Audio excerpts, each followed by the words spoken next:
Next, we're off to Napa. I know what you're thinking. Wine country, probably wine and chocolate.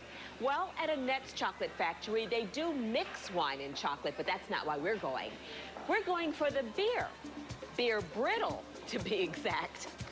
Annette's Chocolate Factory is in downtown Napa, California. And like all things Napa, the brother and sister who run this factory have a close relationship with the region's famous wineries. Brent and I grew up in Napa. We even had a little winery as we grew up, did our own wines. And as we got into the chocolates here, we had started with these wine truffles that we're making. We wanted to encompass the feel of Napa Valley into the chocolate factory itself and also into the products we made. A lot of visitors to Annette's are surprised to learn that one of the shop's signature treats spotlights beer instead of wine. Brent's Beer Brittle. Try some. This is our beer brittle. Okay.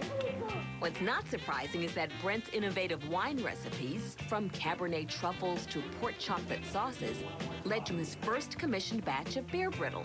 A brewery asked if we could do something with their beer, so we came up with beer brittle, and it was really popular for them. So we just continued it on, making it for ourselves, and it's done really well. Brent had already been making a popular peanut brittle for the store. Working his favorite pale ale into the mix called for some finesse. The beer was a little tricky. There's a little less butter in this than the peanut brittle, but the beer gives it a totally different flavor. It takes a lot longer to cook, though, than regular peanut brittle. Since the extra liquid needs more cooking time, Brent uses raw peanuts. The more the beer boils out, the peanuts will roast inside the brittle, and that's what gives the peanut brittle such a nice peanut taste. While the water and alcohol evaporate, the yeast and hops from the beer spread throughout the brittle.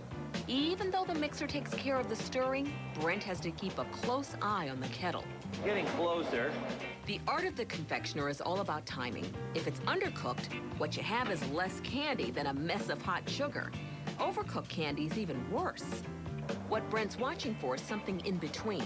Almost done, but not quite, because the brittle will cook from its own heat for a few minutes, even after Brent kills the flame. While the brittle is still hot, Brent adds baking soda. We're putting the baking soda in. That will make the peanut brittle really nice and fluffy. You should see it should start coming right up to the top of the pot here. After we spread it out on the table, we want to take and we'll cut it and we'll flip it over, and then we'll take and stretch it. We want to stretch it again. We want to show off the nuts, so we want to make it so it's easier to chew, not as thick, and it just gets a lot thinner. A sprinkling of salt enhances the flavor of the roasted nuts, and it also brings out the yeast and hops that the beer has left behind. Who knew that wine country was having so much fun with beer? Freshness is everything.